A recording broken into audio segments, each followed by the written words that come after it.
Leadership in the diverse world is about embracing and leveraging the richness of differences in culture, background, perspectives, and experiences. Why we need to understand the differences or the diversity of each individual. If we said diversity, it is the differences in terms of race, gender, religion, culture, ability, national origin, socioeconomic class, and sexual orientation. Therefore, if the leader aware to that differences, they can create a better strategy, techniques, or rules in the organization that help them to understand and respect each other and to avoid future conflict. Here are the management skills to improve leadership in the diverse world. Management skills are the abilities that a manager or leader should have. We can define management skills as concept or abilities that an administrator should possess to fulfill specific tasks in an organization. We can develop management skills through practical experience as a manager or a leader and learning. These skills can help the leader on how to deal with the workers and associates. Now, I am going to discuss the 10 management skills that every leader should have. Number 1. People management skills means you need to focus on your team, which comprises some great people. They have a lot to do. Sometimes you have to deal to a problem or conflict in the organization. Here, you have to manage your people with emotional intelligence. Know about your team members on both the personal and professional level. Motivate your employee to give their best, to give feedback, understanding value, and understanding each person in your team. Number 2, communication skills. Effective leaders must have good communication skills, including verbal, written, and listening skills.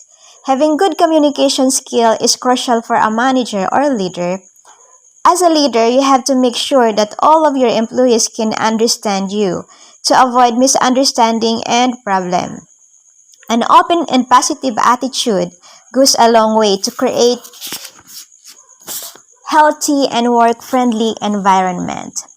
A positive word can make employee happy and motivated. Number 3, technical skill. Technical skill are must required for a manager or a leader. For example, you had marketing degree and you already had experience in advertisement agency. And then you can use your skills to prepare ad campaign. Technical skills are developed through work experience, job training, and formal education. Number 4, conceptual skills is one of the most important management skills. The leader should decide in the organization rely on conceptual skills. Basically, it is the ability to analyze complex situations. Number 5, leadership skills. The best managers or leaders are basically inspirational and effective leaders. Effective leaders choose to lead by examples as much as by direction. You have to motivate team members to increase productivity, accept the contributions of the team members, and give credit when needed. Number 6, problem solving. Problem solving is an essential management skill. A good manager must have the ability to handle different situations and solve the problem that may occur in the company or firm. Problem solving in management involves identifying certain problem, best way to manage problem and get the best solution. When a manager has a great problem-solving skills, it separates him from the rest of the team and gives subordinates confidence in his managerial skills. Number 7, time management skills. Managers or leaders face multiple demands or orders during their working time. It fills their days with a lot of interruptions. Some suggestions to improve your time management. Number 1, Focus on the most important task first. Second, don't procrastinate and delegate routine tasks. 3. Prioritize tasks. 4. Fix a specific time for attending phone calls and answer emails. 5. Eliminate unnecessary paperwork. Number 8. Directing and oversight. Directing is the most important in leadership skills, where you take charge and tell people what to do. You can also make important decisions and give orders to your team members. Oversight might include anything from reviewing business models and checking for incompetence to make sure a project is on time, including budget. Number 9. Domain knowledge. A good manager or leader should have know the process he is managing, including type of tasks that team members are performing and how they are working on them. Without it, you cannot give the right direction to your team members. And the last one, diagnostic, analytical, and decision-making skill. If you want to be a good manager, then you should know diagnostic and analytical skill. The diagnostic and analytical skills of a manager or a leader help him to identify the best possible approaches to a situation. It also helps the manager or leader to visualize the results. The decision making is the judgment of the process by which one can choose between a number of alternative courses of action for the purpose of achieving goals. Characteristic or good behavior of a good leader in the diverse world. Number 1. Good leaders tell you why it needs to be done, rather than tell you what to do. What is the difference between the two? If we said, tell you why it needs to be done, the leader will explain to you in a better way on why you need to finish that task, meaning the main reason why they gave you that task and why you need to finish that on time. While tell you what to do, they just give you what to do but they never explain the reason why you have to do that task. It's like, just do it, no question asked. If the behavior of a leader is like that, most of the employee got confused, become lazy, and don't have enthusiasm to fulfill their work. Number 2. Good leaders take responsibility, meaning whatever happened in the company, the good leaders take accountable, whether it's good or bad. They accept the consequences and never blame others. While the irresponsible leaders or the bad leaders always find a way to blame others for the failure of the company. Number 3. Good leaders always have a genuine concern to their employee. They have a kind heart to those people around him and willing to give a helping hand, while the bad leaders, they just don't care.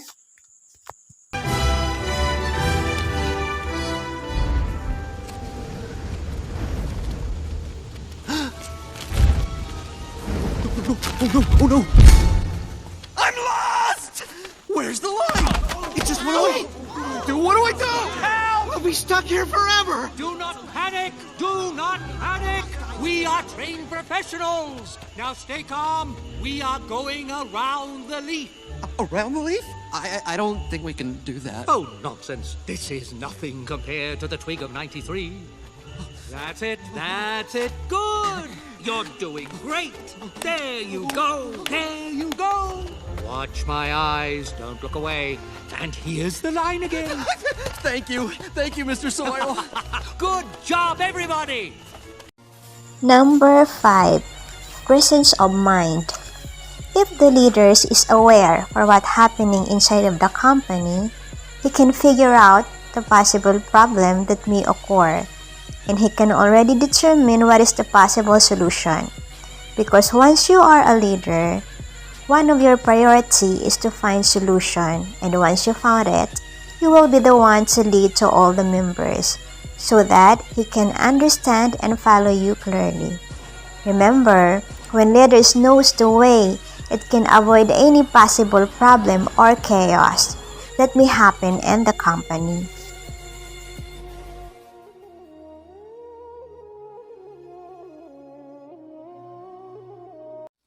additional information about leadership in the diverse world, one of our members conduct an interview and BSA2B. So, let's hear their opinion and idea. So, Lorna, come in.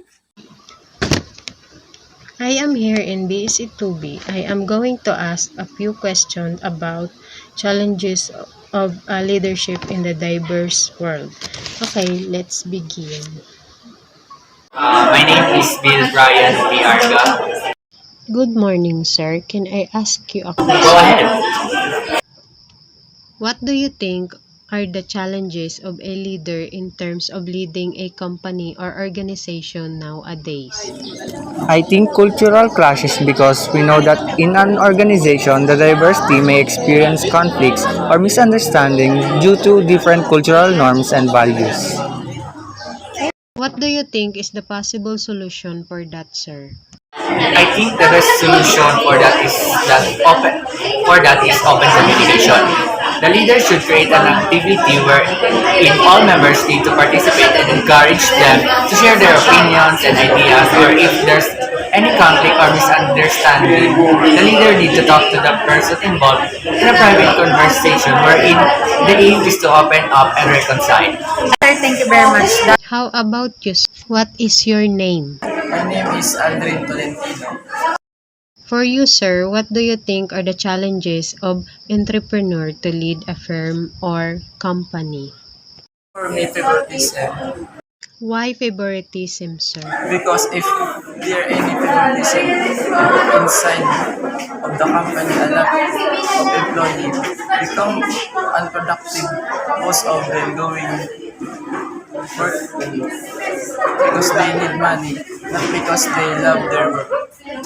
In short, when favoritism exists, the passion and motivation of the members was starting to lose.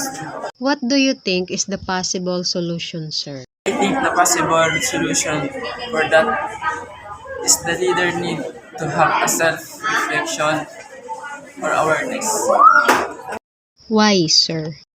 If the leader is aware for what happening inside the company, he can easily figure out if there's something wrong, especially in their of employee behavior. If there anything about on how the employee behave, maybe because on how they treat them.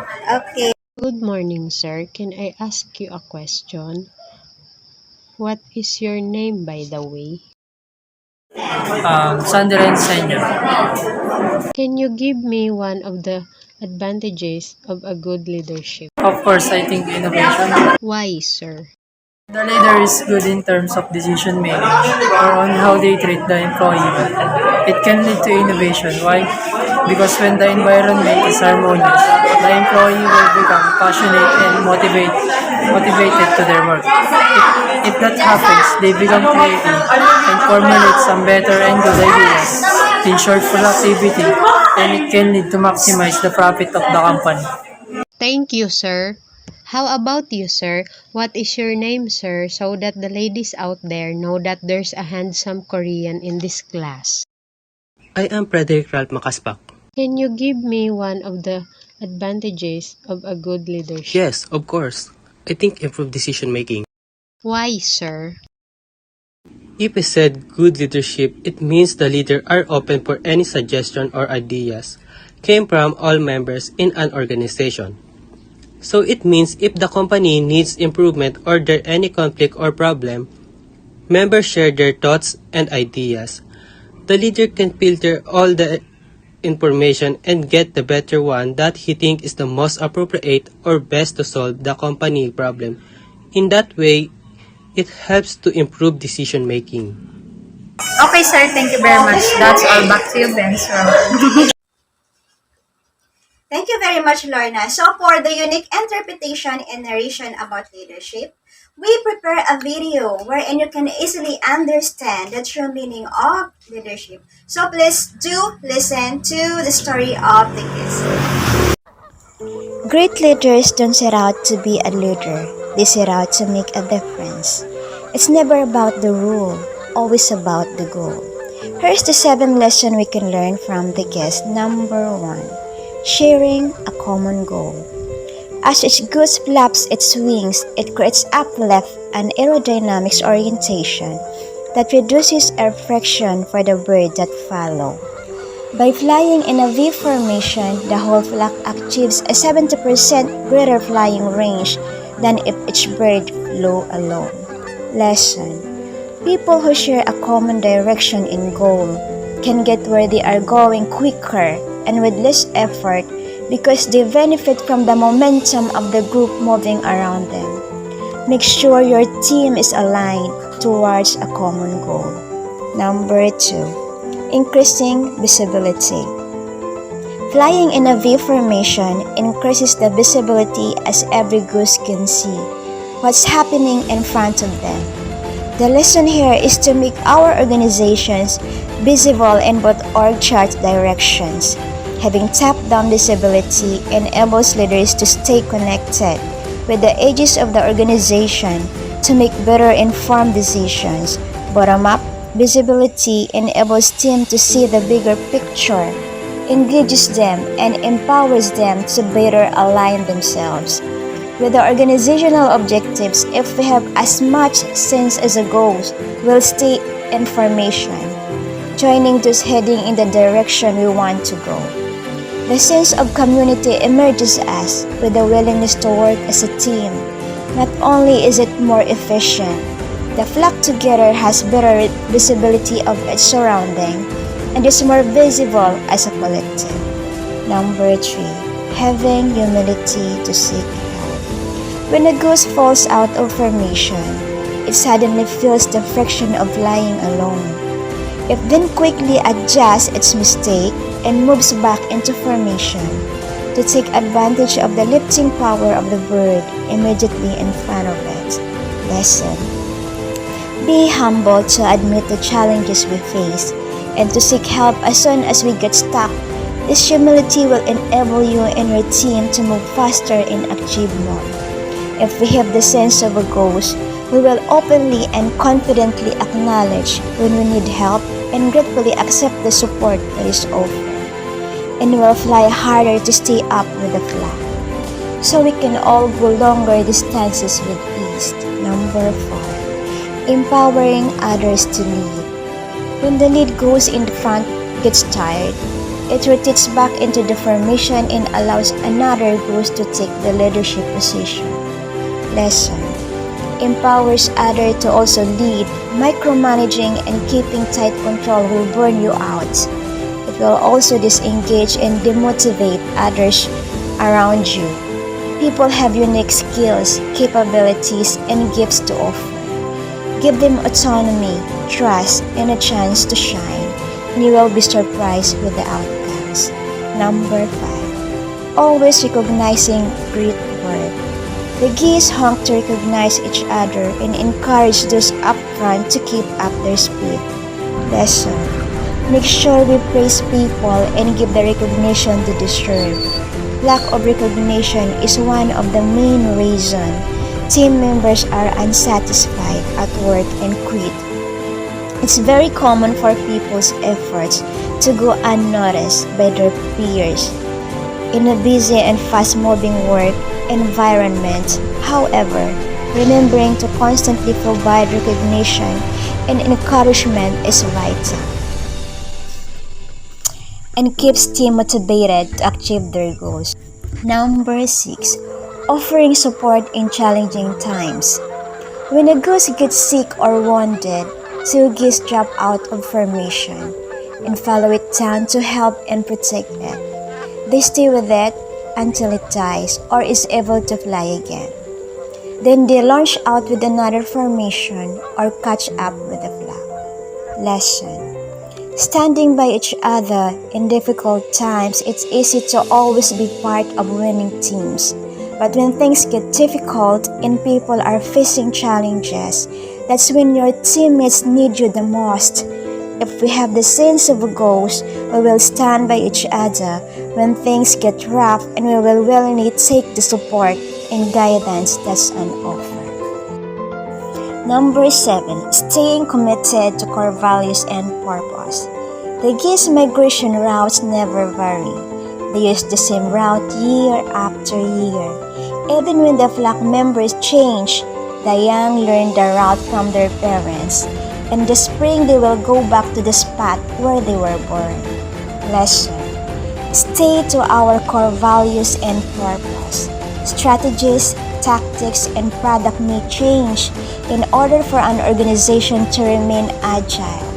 But great companies always stick to their core purpose and values and preserve them with vigor. If we have the sense of a ghost, we will recover and regroup and resume formation with a greater team headed in the direction we want to go. And we will stick to the plan until we succeed. And that's our report. But before I end this, can I have a warm appreciation coming from my husband, Iso? Lifesaver, you're my lifesaver. Oh, oh, oh, oh. You got the love, you got the good flavor. Oh, oh, oh, oh. And I really want more. Oh, oh, oh. I know your love is such a sugar rush, and I can never get enough. I'm like, oh, oh, oh, oh. And I really want more. Oh, oh, oh. Yeah, honey, you're the sweetest thing I've ever seen before. I'm like a kid in a candy.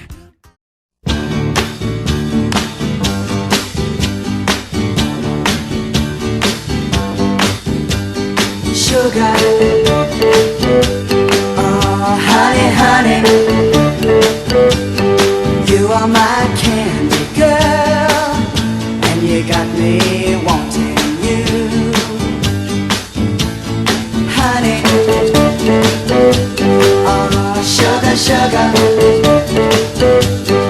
you are my candy girl, and you got me wanting you. I just can't believe the loveliness of loving